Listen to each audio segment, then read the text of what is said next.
বাংলাদেশে হিন্দুদের নিরাপত্তা নিয়ে উদ্বিগ্ন ভারতীয়রা। লালকেল্লায় গুরুত্বপূর্ণ ভাষণ প্রধানমন্ত্রীর। প্রধানমন্ত্রীর ভাষণে মহিলাদের নিরাপত্তা ইস্যু। দেখুন এক্সক্লুসিভ রিপোর্ট। আন্দোলনের চাপে দেশ ছেড়ে ভারতে আশ্রয় নিয়েছেন বাংলাদেশের প্রাক্তন প্রধানমন্ত্রী শেখ হাসিনা। আর শেখ হাসিনা দেশ ছাড়ার পরই বাংলাদেশে হিন্দুদের উপর আক্রমণ শুরু হয়। বাধ্য হয়েই তারা আন্দোলনেও নামেন। এ নিয়ে সোচ্চার হলেন প্রধানমন্ত্রী নরেন্দ্র মোদী। তার বক্তব্য, ভারতের 140 কোটি মানুষ বাংলাদেশের হিন্দুদের নিরাপত্তা নিয়ে উদ্বিগ্ন। লালকেল্লায় তার ভাষণে প্রধানমন্ত্রী বলেন, ভারতে 140 কোটি মানুষ বাংলাদেশের হিন্দু এবং সংখ্যালঘুদের নিরাপত্তা নিয়ে চিন্তিত। বাংলাদেশের উন্নয়ন হোক, ভারত তা চিরকালই কামনা করে। আশা করি খুব দ্রুত বাংলাদেশের পরিস্থিতি স্বাভাবিক হবে। ভারত চাই বাংলাদেশ হিন্দু এবং সংখ্যালঘুদের নিরাপত্তা সুনিশ্চিত করুক। প্রধানমন্ত্রী তার ভাষণে দেশের মহিলাদের নিরাপত্তার উপরও জোর দিয়েছেন। আরজি করের ঘটনা নিয়ে গোটা বাংলায় যখন তোলপাড় চলছে, তখন প্রধানমন্ত্রীর এই বক্তব্য যথেষ্টই গুরুত্বপূর্ণ। প্রধানমন্ত্রী আজ লালকেল্লা থেকে দেওয়া ভাষণে বলেন, মহিলাদের প্রতি যে অত্যাচার হচ্ছে তাতে মানুষের আক্রোশ বাড়ছে, এটা বুঝতে পারি। রাজ্য সরকারগুলিকে নিয়ে ভাবতে হবে। মহিলাদের বিরুদ্ধে কোনো অপরাধ হলে তা দ্রুত তদন্ত করতে হবে, অপরাধীদের কড়া সাজা হোক।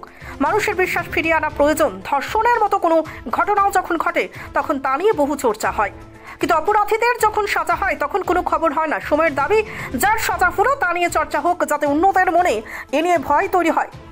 উল্লেখ্য, আরজি করের ঘটনার জেরে গতকাল কলকাতার বিভিন্ন জায়গায় রাত দখল কোনো কর্মসূচি পালিত হয়। যাদবপুর থেকে কলকাতা উত্তরের বিভিন্ন জায়গায় রাতে মহিলারা জড়ো হয়ে আরজি করের দোষীর শাস্তির দাবিতে সভা করেন। পাশাপাশি তদন্তে সরকারের গাফিলতির কথাও টেনে এনেছেন সকলে। প্রধানমন্ত্রী এই ঘটনার কথা উল্লেখ না করলে অনেকটা স্পষ্ট বার্তা দিয়ে বলেন, আর নয়, অপরাধীদের কড়া শাস্তি চাই। Bureau report, reporter TV Tripura.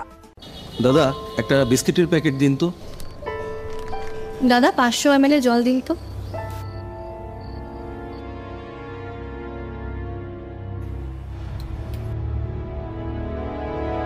What's wrong with you?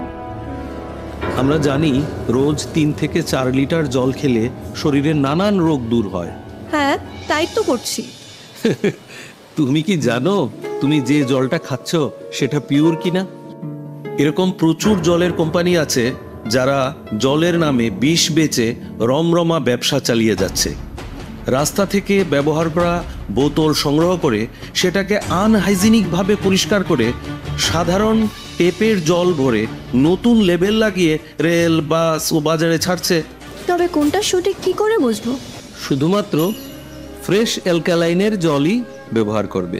UV treated, ozonised এবং 9 স্টেজ ফিল্টারেশনের গ্যারান্টি দিচ্ছে শুধুমাত্র ফ্রেশ অ্যালকালাইন ওয়াটার। বিশুদ্ধতার প্রতিটি ধাপ পেরিয়ে যাবতীয় অ্যাডেড মিনারেলস সমেত সম্পূর্ণ স্বয়ংক্রিয় মেশিনে কোনো হাতের ছোঁয়া ছাড়াই তৈরি হচ্ছে ফ্রেশ অ্যালকালাইন ওয়াটার। দাদা, আমাকে একটা ফ্রেশ অ্যালকালাইন জলের বোতল দিন।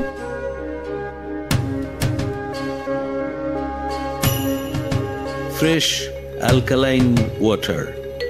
Drink the difference.